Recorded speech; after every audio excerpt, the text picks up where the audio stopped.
Dito naman tayo sa libreng papungsoy ni Master Hans Kua. Swertihin ka ba ngayong araw sa pag-ibig o pera? Alamin natin yan dito lang sa Hans Sabi. Rise and shine, mga ka-RSP! Narito na po ang gabay, patnubay palala at prediksyon ni Master Hans Kua ngayong araw ng February 7. Happy Friday! Simulan natin sa mga pinanganak ng Year of the Rat. Maganda ang love energy ngayong araw. Love, find its way back to Totga. Sa mga the one who got away. Kung pareho kayong malaya, go for it na. Brown at 4 ang swerte kay Year of the Rat.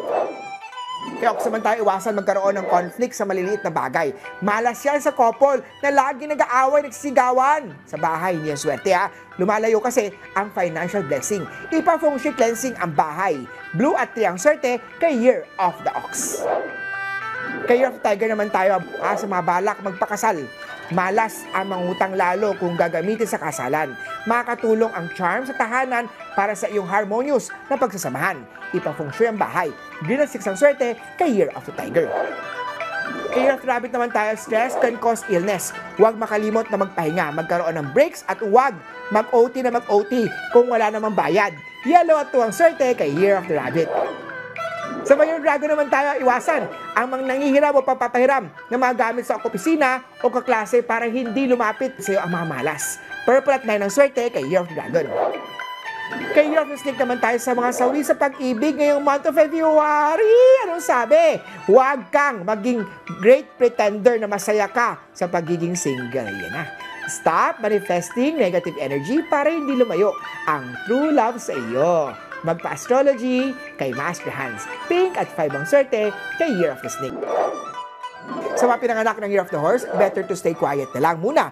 Huwag pilitin na maabot ang lifestyle ng iba kung ang income naman ay kulang.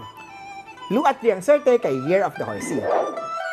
Sa Goat naman, iwasan ang mangutang at magpautang. Hindi pagiging selfish ang pagtanggi sa mga bagay na ganyan.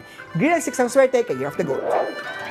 Sa Monkey naman, mahahabol na ng deadlines para sa special project. Huwag ka nang umasa ng extra trabaho. Ang bibigay sa'yo, hindi extra sahod. Yellow at 2 ang swerte kay Year of the Monkey. Kay Year of the Rooster naman tayo, collaboration with your team will lead to successful outcome. Maging open sa idea sa isa't isa. Purple at 9 ang swerte kay Year of the Rooster. Kay Year of the Dog naman, may mga positive opportunity na darating on your way. Huwag tanggihan ang mga swerte. Pink at 5 ang swerte kay Year of the Doggy. Sa mga Year of the Piggy naman tayo, the most beautiful people can be the worst or the most damaged. Mag-ingat sa mabibitawang salita. Hindi porket na lagi nakangiti ay walang mga problema yan. Ingat sa mga sasabihin mo. Gold at 8 ang swerte kay Year of the Piggy. Muli po, ito po yung mga gabay, patnubay palala at prediksyon lamang ni Master Hans Kua. Nasa inyong mga kamay, nasa lalay ang inyong tagumpay. Kaya always be positive at i-claim ang mga swerte, mga ka-RSP.